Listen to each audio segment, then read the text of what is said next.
Ayan po, at nakalabas na po si Ka Eric Siles at saka itong si Loren Badoy. Ayan po, nakalabas na po sila sa Kongreso sa pagkakakulong sa kanila. Pero bago po yan, siyempre gusto ko lang po munang batiin itong aking mga subscribers, followers at mga viewers na sana po ay nasa mabuti kayong kalagayan at ligtas sa anumang sakit at anumang problema sa buhay. At sana manawari ang swerte ay dumating na po sa inyo. At paalala ko lang po sa inyong lahat, napakaingat po kayo dahil nandito na po sa atin yung dilubyo na sinasabi ko. Nagkalat na po yung virus na nandito. So magagamit nyo na po ngayon yung aking itinuro sa inyo na kalamansi at saka sili. Yung pong mga hindi pa nakakaalam kung paano ang proseso, panoorin nyo po dyan. Ang title yata ng video ko diyan ay yung atensyon na mga subscriber ko o followers, something ganon, hindi ko na po matandaan. Pero nandiyan po yan sa video ko, kaya gawin nyo na po, gumawa na po kayo, mag-stock na po kayo ng yung kalamansi at sili at yung proseso po ay panoorin nyo po diyan sa mga video ko. Nandiyan naman po yan. Nauutal pa ako Anyway, sabi ko nga po kanina, nakalabas na po itong si Ka Eric at itong si Loren Badoy. Pero bago po yan, gusto ko lamang pong pasadahan itong si Risa Hontiveros na kung saan ay nag-press conference tungkol naman dito kay Kibuloy na di umano ay marami siyang mga sinasabi, may mga testigo na di umano ay nasa Amerika pa at nakausap at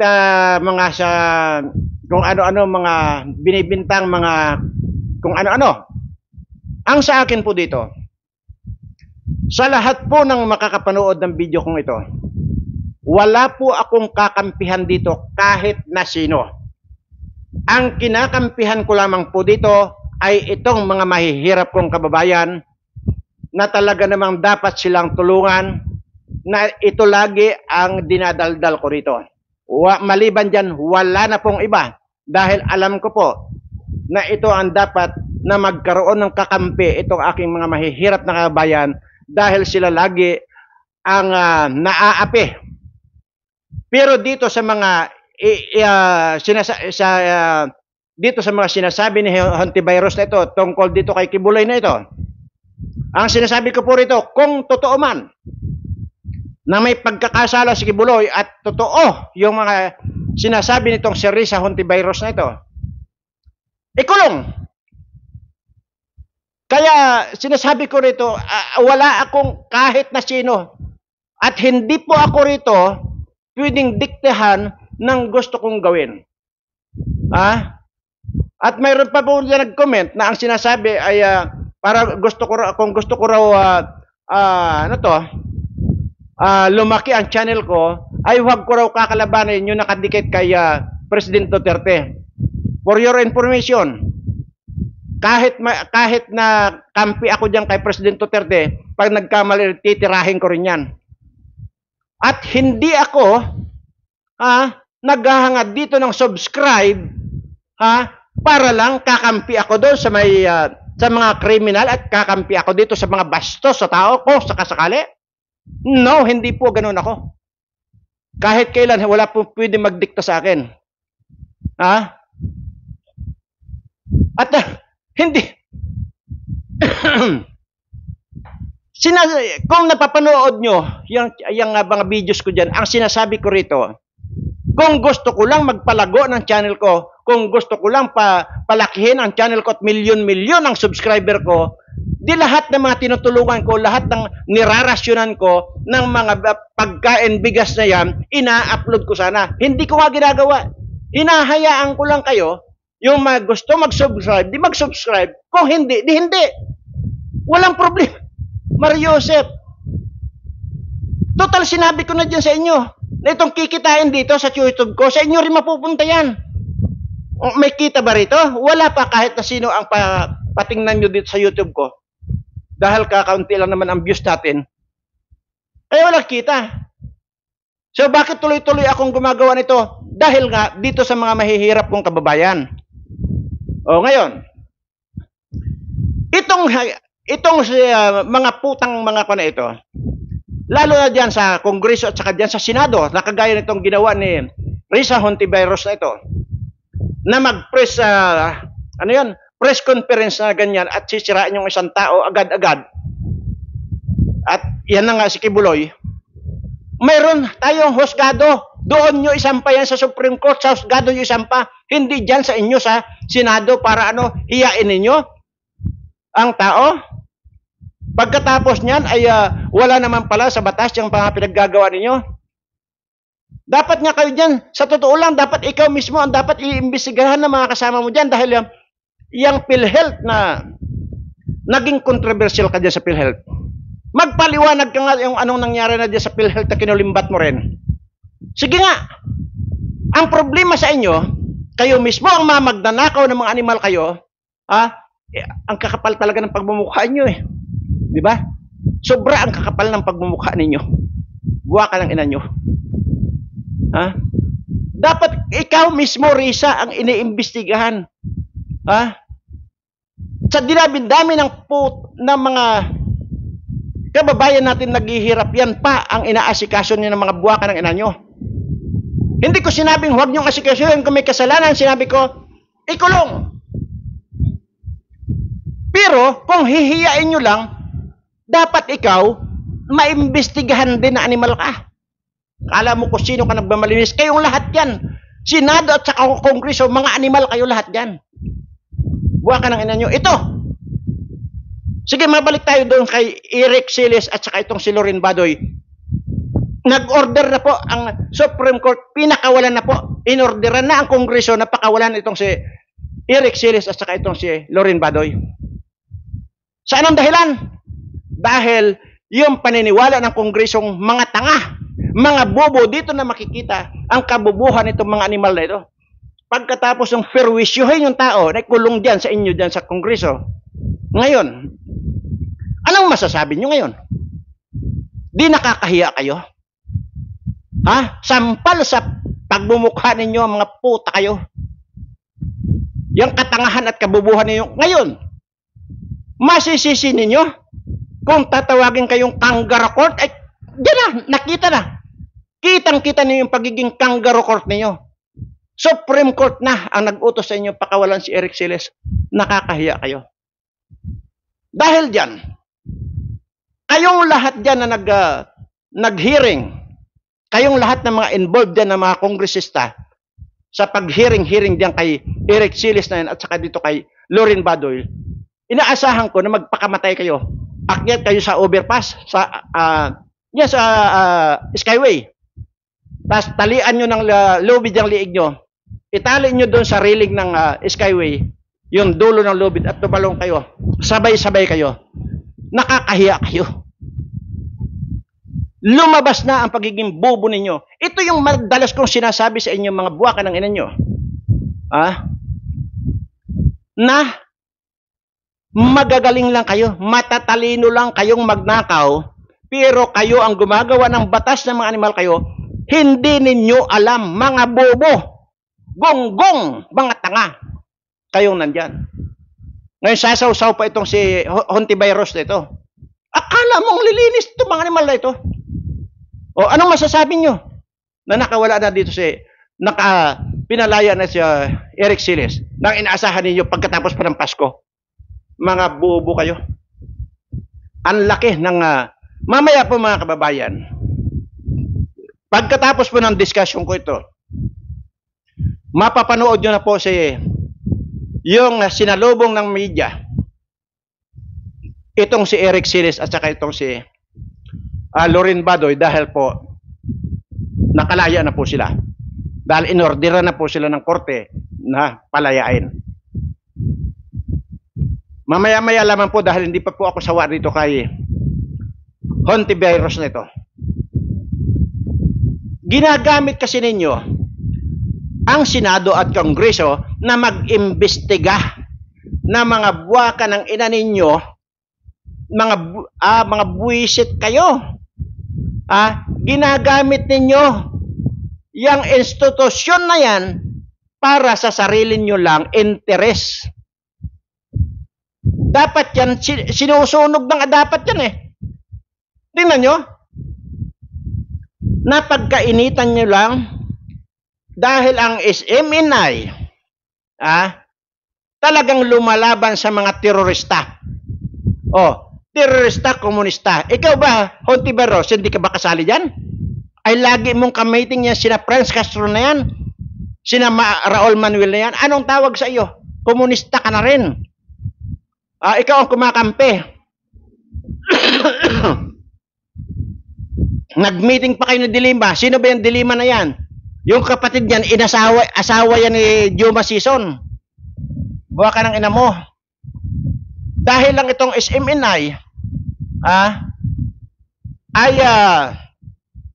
lumalaban talaga sa mga komunistang ito. Ayan, tinitira ninyo. Sa bagay, hindi naman ito si Hontiveros. Iba ang tinira nitong si Hontiveros na ito. SMNI ang tinitira nitong Kongreso at itong si Hontiveros ang tinitira mismo si Kibuloy. Yung mga kung ano-ano daw na mga sex daw. Yung pakikipagtalik daw niya doon sa mga katulong niya na mga membro ng church nila. Patunayan mo yan. Pero hindi dyan sa Senado dahil lahat kayo, kagaya sa Kongreso, nagkakampi-kampihan, palibasa, pare-parehas kayong mga kawatan dyan, na mga buwa ka ng ina nyo. Ang sinasabi ko rito, uulitin ko lang po, lalo na po dito sa mga makakapanood ng bidyong ito. Kahit kailan po wala akong sasantuhin dito at wala po akong kinakampihan dito. Nakita niyo na ba? May sinabi na ba ako na kampi ako sa ganito? Kung ano yung tama, yun ang kakampihan ko. Kung ano yung mali, yun ang titirahin ko. At ang sinasabi ko rito, maliwanag yan, na kung may pagkakasala at kung ginawa ni Kibuloy, yung binibintang nitong si Risa Hontiveros na ito, ikulong. O tanggalan ng utin. Di ba? Kung yung sinasabi na sinisix niya yung mga nakikipagtalik sa kung sino-sino eh. Di tanggalan ng utin yan. Kung totoo. Yan binibintang mo. Pero papaano kung hindi totoo? Dapat salaksakan ko yung bilat mo ng dinikdik na sili. Buwah ka ng inanto Personalan na yung ginagawa ninyo, mga bubo kayo. Kagaya sa Kongreso. Si Eric Siles, yung nagsalita tungkol sa mga travel expenses ninyo, pati SMNI, tinira nyo. At gusto nyo pang ipasuspinde.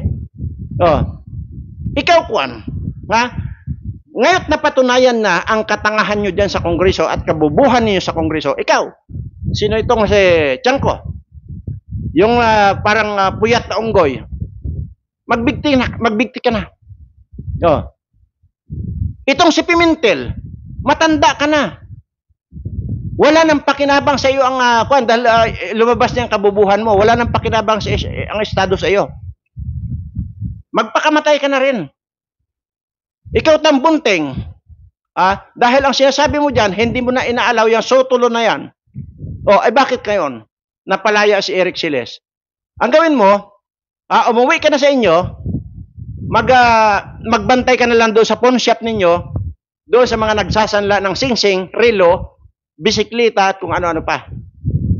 At ikaw naman, Suarez, sa isang kawatan, ayusin mo muna yung demanda sa iyo na 56 billion na yan. Magpakamatay ka na rin. At ikaw, Gonzales, yung 66 million na kinulimbat mo rin dyan, magkun ka na, magdo ka na sa liig mo. Kumuha ka ng kutsilyo, tarakan mo na ng kutsilyo liig mo. Ganon din ito si Estila. Sa bagay, mamamatay na ito. Naghihingalaw na. Di ang putla-putla na wala ng dugo. Kung hindi makapagsali ng dugo ito, patay na. Mga gunggong ka dyan, ngayon nakita na ang kabubuhan nyo. Kaya ngayon, mas lalo tuloy matatawag kayo ng kangaroo court. At yan, deserve ninyo yan kasi mga bubo kayo, mga tanga kayo. Buwa ka ng ina nyo. Uulitin ko na po. Hindi ko mo nire-upload ko yung press conference ni Risa Hontiveros na ito tungkol kay Kibuloy. Ay kinakalaban ko na si Kibuloy. Ang sinasabi ko po rito, once na mapatunayan, adi kulong. Pero hindi dapat dyan sa Senado hihiringin dahil wala naman kayong karapatan kung tutuusin. Mga tagagawa nga kayo ng batas, mahirap bang intindihin yun ng mga animal kayo? Hindi yung mag-iimbestiga kayo at hindi naman kayo mga investigador na mga kamuti kayo. Di lang kayo mga kamuti.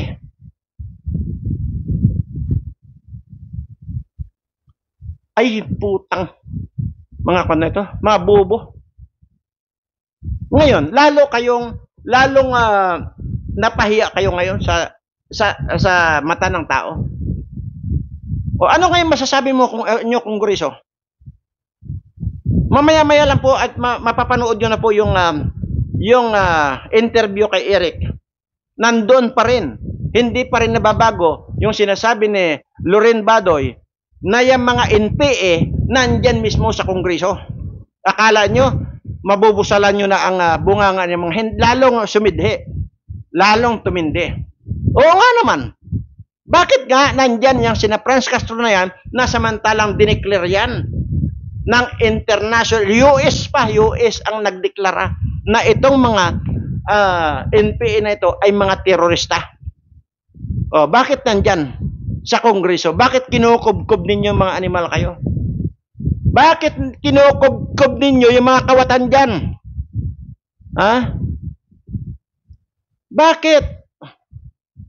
Ano bang pagkakasala nitong mga mahihirap kong kababayan at lagi na lang ninyong pinapahirapan? Sasabihin nyo sa akin na hindi nyo naman pinapahirapan, ay ano yung ginagawa ninyo? Yung pagnanakaw ninyo ng pira ng bayan, yan na yung form ng pagpapahirap ninyo dito sa aking mga kababayan. Mga buwaka ng ina nyo. Kayo kaya hindi ko palamunin ng mga buwaka ng ina nyo. Dapat na lang kayong dapat talaga kayong daanan ng piste, daanan ng kulira ng mga animal kayo. Total, nandito na yung dilubyo. Nandito na yung virus. Sana kayo na ang mauna. Mga buwaka ng ano nyo. Buwisit kayo. Kaya minumura kayo ng tao. Dahil kitang-kita na yung kabubuhan ninyo. Tapos nandyan pa rin kayo.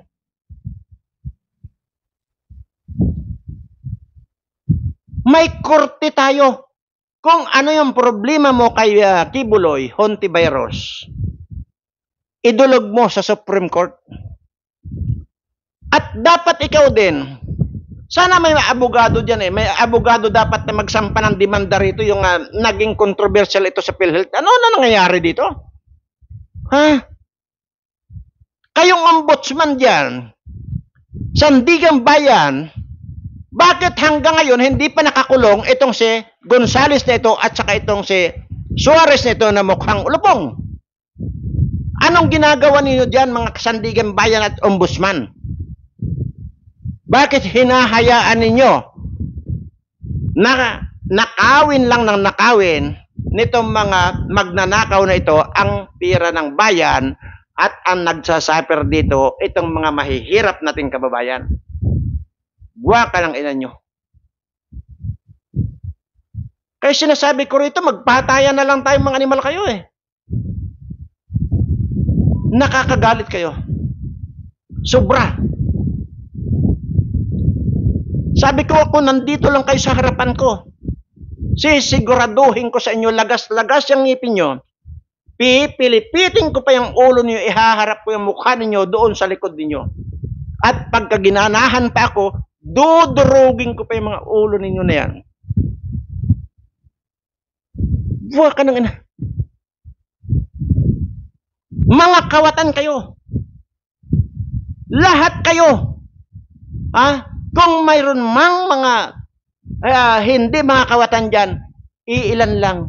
Kaya may natitira pa. Siguro, sa lahat ng mga nandyan, sa Kongreso at saka Senado, siguro, mabibilang mo ang matitinong tao. Lahat yan, the rest, mga kawatan na kayo, mga diputa kayo, mamatay na kayong lahat, mga animal kayo. Ito na po at sabay-sabay na po nating panoorin yung paglabas at pag-interview ng mga media dito sa kay Eric Series at saka kay Loren Badoy. Ito na po ang video. Tiba ng Kongreso ay hindi dahil ako'y nagtanong ng maling datos, sapagkat ang pagtatanong mali man o tamang datos sa public expenditures ay karapatan ng mamamahayag at mamamayan. May source man o wala. That is very basic. At ang katungkulan na nasa pamahalaan at mga may kapangyarihan ay dapat maging transparent at accountable. Hindi para maging persecutor ng mamamayan. Pangalawa, I said sorry. I apologize for my disrespectful behavior sa pagsigaw ko ng kangaroo court sa kanila, sapagkat yun ay burst of emotion sa panahon na nagpapaliwanag kami, binubusalan kami. Sa panahon na pinipaliwanag namin ang batas ng konstitusyon ay mas mataas kaysa Kongreso at sino mang nasa pamahalaan, hindi kami pinapakinggan. So para sa akin, I should be more professional in asserting my arguments, but in a situation kung saan nilulupig at binubusalan ka at kinagamitan ka ng weight ng kapangyarihan, ay hindi po pwedeng makontrol mo ang emosyon mo. Kaya doon ako naghingi ng sorry. But I did not retract, I will not retract ng sinasabi ko ngayon sa inyong harap na may source man o wala ang mamamahayag, may soto law man o wala, ang dapat katungkulan ng Kongreso at ng lahat ng mamamayan o lahat na nasa pamahalaan, including the President, including the lowest official of the land, is to be transparent and accountable to the people. So ang pagtatanong ko po sa 1.8 billion na hindi fake news, yun ay pagtatanong. Hindi po dapat tinatulan yun. Hindi po dapat kami kinulong, dapat sinagot ng maayos. Kasi ang totoo lang, may naiwan pang mahigit 2 billion pala. Nagkamali ako sa datos pero hindi ako nagkamali sa katotohanan. Mahigit 2 billion pa ang budget allocated for travel. At remaining is only 3 weeks. Anong gagawin nila sa 2 billion? Ikukulong ulit kami kapag nagtanong kami ulit? So may source o wala, accredited ka ng KBP o hindi, ang pagpapahayag at magiging mamamahayag ay tungkuling kilalanin ng gobyerno yan at Estado. Yan ang counter-check sa power of the state in the government. Sir, sabi ni Congressman Tambunting, ni-reveal nyo na po yung source. That is his version. That is his story. Well, he stand by it. Ang aking sasabihin sa inyo, I will protect the source. Story niya yon. I did not reveal any names. So sabi niya, may ni-reveal na names. We talk about it. Sabi niya, in confidence, ay papakinggan niya ako. I did not expect na may sasabihin siyang mga bagay na maglalabag sa confidence ng aming pag-uusap. Ang sagot ko, if Congressman Tambunting said na may source siya sa sinabi ko, story niya yon. I am standing by the SOTO law. I will not reveal my source. Ang reaction na lang po, meron na po kinain na po palo-pala na layong kansilatin po yung pangkita ng SMNI and po sa printing din. I'm not privy kasi to the details. Syempre, it makes me sad because I work at the SMNI and I know that SMNI is really for nation building, no? And we're the only station that talks about a burning issue that other media companies don't even touch. And I'm talking about the CPP, NPA, NDF na ninanakaw ang mga anak natin. No? Libo, hindi na natin maibilang na nang tatlong nandyan ay nasa Kongreso. Si Franz Castro ng Alliance of Concerned Teachers, ang si Arlene Brosas ng Gabriela at si Raul Manuel ng Kabataan. Nandyan sa loob ng Kongreso ang mga cuddlers ng mga komunistang terorista at mga top recruiters ng mga anak natin na kung saan ang mga anak natin ay nagkandamatay for over half a century. Diba? So dapat tagilan na natin yan. So this is why I really think that SMNI if you close it down, no, I know who is behind it, and I know it is the CPP, NPA, NDF. And sadly, they have used Congress, no, to as their ally and as their cover to do Kami this. nalulungkot. No. Oh, grabe. Oh, yes, ayos. Ayos siya. Kasi, Nagugutom, matamlay, pero grabe Yeah. yung suporta po ng mamamayan, Yeah. including sa abroad, ang Filipino communities. yeah. At 24 hours, 160 signatories na mga PMA graduates. At terrible, still counting on. Sana po, ang Christmas wish namin ay hindi na po mananatili ang paggamit ng totoong kalaban ng gobyerno sa Kongreso. At sana po ay magkaroon po ng paglilinaw sa kaisipan at damdamin ng pamunuan ng Kongreso that the CPP, NPA, NDF is not only operating in the armed area, sa red area. Nandito sila sa loob ng Kongreso, and the threat against the sovereignty of the state is being threatened. Imagine every year they can access around 100 million of funds sa ating pondo at ginagamit ito para sa pagre-recruit ng kabataan at pagpondo sa NPA. I should know. Pag tinanong ako, red tagging ba ito? How can that be red tagging? Direct personal knowledge ko yan for 21 years sa CPP, NPA, NDF. Mapapansin nyo, lumalabas sila Franz Castro, Raul Manuel at si Arlene Rosas kapag nandyan ako sa harap nila at mga kadre kagaya ko. Sana po silang inimbestigahan ngayon upang matigil na po ang kaguluhan sa ating bansa. At magkaisa na po ang mga political leaders natin at maglaban sila sa eleksyon, hindi gamitin ang ating gobyerno para sa mga sabwatan sa totoong kalaban ng gobyerno. Kaya kami nanindigan na hindi kami titigil sa SMNI. At sa media, ganun din dapat. Dating kadre last week, rally. Panta sila pag ito ba release yung kanilang rally lalaki at posible na maabot sa Malacanang. Actually, na-touch kami talaga kasi tuloy-tuloy na lumawak ang mga former cadre. Libo-libo kami nag-surrender. We hope that the government will see it na are we still standing on just ground? Or do you have a ground to stand on? We hope nakikinig si Pangulong Bongbong Marcos Jr. dito. Sapagkat saan kami pupunta na nagbalik loob at yumakap sa kapayapaan at kumikilala sa gobyerno at nagpailalim sa otoridad ng gobyerno kung kami pala ay nagsasalita tungkol sa transparency, good governance, at binubulgar namin ito mga CPP, NPA, NDF na sa loob ng gobyerno, pwede pala kaming ikulong ipatawag dito. Yun po ang aming malaking katanungan. Are we still standing on the ground that we believe pwede kami maging bahagi ng pamahalaan sa pagtatagumpay ng kapayapaan laban sa communist terrorism? Thank you po. Merry Christmas. Merry Christmas. Thank you. Ano tayo?